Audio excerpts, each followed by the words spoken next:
Full and final নিয়ে আপনাদের সঙ্গে রয়েছে আমি শর্মিষ্ঠা, আমার সঙ্গে রয়েছে মধুকল্পিতা। এই মুহূর্তে উত্তরবঙ্গের দিকে নজর রাখতে হবে, কারণ উত্তরকন্যায় সাংবাদিকদের মুখোমুখি পুরমন্ত্রী অগ্নিমিত্রা পদ। তাদের সহযোগিতায় সাধারণ মানুষকে নিয়ে আমরা যেভাবে কাজে নেমেছি, আমরা মোটামুটি বর্ষাকালটা উতরে দিতে পারবো। শিলিগুড়ি পুরসভা নিয়ে কি আপনার কাছে কোনো অভিযোগ এসেছে? লিখিত অভিযোগ এখনো আসেনি। মৌখিকভাবে কিছু জানতে পেরেছেন? মৌখিকভাবে প্রচুর মিউনিসিপ্যালিটি নিয়ে প্রচুর অভিযোগ এসেছে। শিলিগুড়ি নিয়ে মানে আলাদা কোনো এনকোয়ারি শিলিগুড়ি কর্পোরেশন নিয়ে লিখিত এলে আমরা শুরু করবো এনকোয়ারি।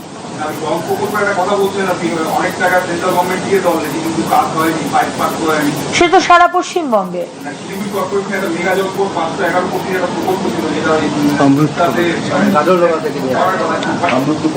আজকে শিলিগুড়িতেও যেমন হয়েছে, দার্জিলিং এও ঠিক তেমন হয়েছে। আমাদের সম্মানীয় সাংসদ বাবু বলছিলেন, আমাদের জয়ন্ত বাবুও বলছিলেন জলপাইগুড়িতেও তাই হয়েছে।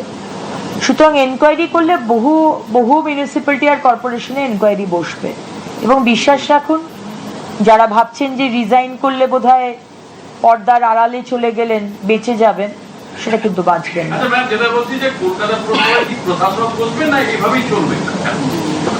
এটা আমি এই মুহূর্তে তো বলতে পারবো না, কারণ 72 ঘন্টা আমরা সময় দিয়েছি। এবার আইনি মতে যদি আমরা সঠিক উত্তর না পাই, তাহলে প্রশাসক বসবে।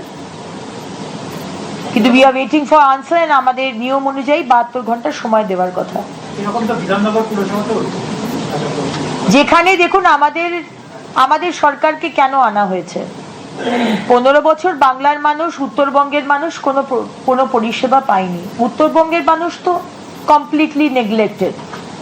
আপনারা কোনোদিন ভোট দেননি তৃণমূলকে। তৃণমূলের সুপ্রিমো আপনাদের অনেক প্রতিশ্রুতি দিয়ে গেছেন, ঠকিয়েছেন। আমরা যা যা প্রতিশ্রুতি দিয়েছি, আমরা প্রত্যেকটি কথা রাখবো এবং সেটা আপনারা দেখতেও পাচ্ছেন। সুতরাং এটা মানে ভাবার কোনো কারণ নেই যে উত্তরবঙ্গের লোকেরা এখানে বঞ্চিত থাকবে বা শুধু দক্ষিণবঙ্গের ইয়ে হবে, ডেভেলপমেন্ট হবে। আমরা উত্তর দক্ষিণ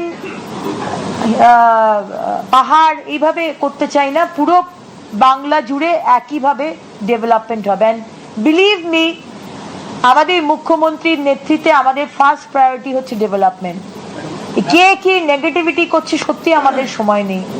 ম্যাডাম, আপনার আন্ডারে, আপনার দপ্তরের আন্ডারে যেসব রাজ্যের ডেভেলপমেন্ট অথরিটি আছে, যেমন এসজেডি আছে আর বিভিন্ন ডেভেলপমেন্ট, বিলিভ মি, আমাদের মুখ্যমন্ত্রীর নেতৃত্বে আমাদের ফার্স্ট প্রায়োরিটি হচ্ছে ডেভেলপমেন্ট। কে কি নেগেটিভিটি করছে, সত্যি আমাদের সময় নেই। ম্যাডাম, আপনার আন্ডারে, আপনার দপ্তরের আন্ডারে যেসব রাজ্যের ডেভেলপমেন্ট অথরিটি আছে, যেমন এসজেডি আছে আর বিভিন্ন ডেভেলপমেন্ট, সেগুলো গত কয়েক বছর ধরে নিষ্ক্রিয় এবং কোনো কাজকর্ম হয়নি।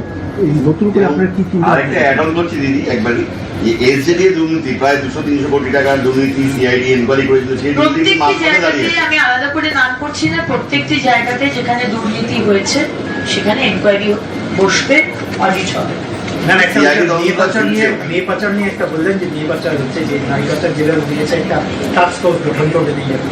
এটা কি নারী পাচারটা কি আগের থেকে অনেক বেড়েছে বা কোথায় হচ্ছে, সেরকম কিছু রিপোর্ট পেয়েছে? দেখুন, 15 বছর ধরে এই সরকার ভুল রিপোর্ট এনসিআরবি কে পাঠিয়েছিল। পুলিশ কোনো এফআইআর নিত না। সুতরাং পুলিশ এখান থেকে যা এফআইআর, যা ডেটা দিত, সেটাই এনসিআরবি নিত এবং প্রতি বছর তারা ফার্স্ট প্রাইজ পেত। অথচ we know that adolescent marriage, child marriage, adolescent pregnancy, trafficking, West Bengal is number 1. সুতরাং আমরা চাই যে এই ট্রাফিকিং বন্ধ হোক। এবং শুধু আমি আমার, তবে স্পেসিফিক্যালি মাকে বলতে হবে, বোঝাতে হবে, মেয়েদেরকে বোঝাতে হবে। বলিউড সিনেমা, টলিউড সিনেমা দেখে একটা রঙিন জগৎ, সালমান খানের মতো হিরো আমার কাউকে দেখলাম, পছন্দ হয়ে গেল, চলে গেলাম, তারপরে হাত পা কেটে সুটকেসের মধ্যে ঢুকিয়ে দিয়ে নদীতে পাওয়া গেল, এগুলো বোঝাতে হবে, ছবি দেখাতে হবে। পুলিশকে বলেছি আজকে। আর শুধু একদিন অ্যাওয়ারনেস প্রোগ্রাম করলে হবে না, বর্ডার এরিয়াতে রেগুলার প্রোগ্রাম করতে হবে, সেন্সিটাইজ করতে হবে। সুতরাং এটা বলা হয়েছে, and I am sure under the leadership of Honorable chief minister, এই বিষয়গুলো খুব সিরিয়াসলি দেখা হচ্ছে। নেশার বিষয়টা উঠে এসছে ভীষণভাবে, প্রত্যেকটি এমএলএ বলেছেন জায়গায় জায়গায় নেশার পদার্থ। আমাদের ট্রেনের কামরার মধ্যে নেশা করছে, যে বগিগুলো পড়ে আছে, নড়ে না যে বগিগুলো, সেগুলো স্টেশনের মধ্যে নেশা করছে। নেশার বিষয়টা উঠে এসছে ভীষণভাবে, প্রত্যেকটি এমএলএ বলেছেন জায়গায় জায়গায় নেশার পদার্থ। আমাদের ট্রেনের কামরার মধ্যে নেশা করছে, যে বগিগুলো পড়ে আছে, নড়ে না যে বগিগুলো, সেগুলো স্টেশনের মধ্যে নেশা করছে। পুলিশকে আমি বলেছি, আপনি দেখুন, ইলিগাল শিখাদি বলেছেন ইলিগাল মদের দোকান রয়েছে রাস্তার উপরে 7খানা, কেন সরাচ্ছেন না? সুতরাং এগুলো দেখতে হবে। আমরা কোনো জুয়া, সাট্টা, চোরাই মদ, আমাদের গাঁজা, ব্রাউন সুগার, ড্রাগস চলতে দেব না। পুলিশকে স্ট্রিক্টলি বলা হচ্ছে কারা কারা করছে দেখুন, ধরুন, আর যারা যারা পেশেন্ট তাদেরকে রিহ্যাবিলিটেশন সেন্টারে পাঠান।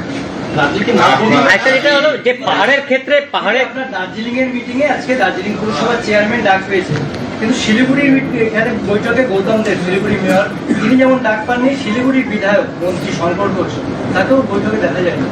বৈঠকে দেখা যায়নি না, তিনি তার কাছে ইনফরমেশন আছে শঙ্কর বাবুর কাছে। কালকেও আমার ওনার সাথে কথা হয়েছে, পরশুও কথা হয়েছে। উনি আজকে ওনার মানে নিজস্ব কোনো কাজে কলকাতায় রয়েছে, সে কারণে উনি বললেন যে উনি আসতে পারবেন না। আর ডাক তো সবার কাছেই গেছে। আমরা ওই আগের সরকারের মতো নই যে আমরা ব্রাত্য করে রাখবো আমাদের বিরোধীদের। We know the importance of opposition, we want a very strong opposition. এখন তৃণমূল যদি টুকরে টুকরে গ্যাং হয়ে যায় তাহলে তো সেটা আমার কিছু করার নেই, but we want a strong opposition. এবং দুদিন আগে আমাদের মাননীয় মুখ্যমন্ত্রীর যে নবান্নে বৈঠক, সেখানে আপনারা দেখতে পেয়েছিলেন সমস্ত বিরোধী এমএলএরা এসেছিলেন।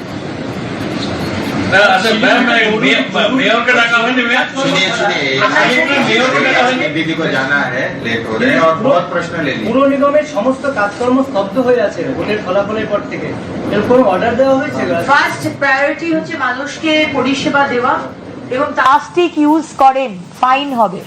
আপনাদের মাধ্যমে উত্তরবঙ্গের মানুষ, দক্ষিণবঙ্গের মানুষকে জানাতে চাই, 1 তারিখ 1 সেপ্টেম্বর থেকে ফাইন আমি লাগু করছি। প্লাস্টিক এবং ময়লা ফেলার জন্য পান পাড়া খেয়ে রাস্তায় থুতু ফেলা, ফাইন হবে। ভোট চলে গেছে, ভোটের পোস্টার, ফ্ল্যাগ, হোর্ডিং নামিয়ে দেওয়া হবে। এবং আগামী দিনে খুব তাড়াতাড়ি আমরা ডিজিটাল ব্র্যান্ডিং চালু করার চেষ্টা করব।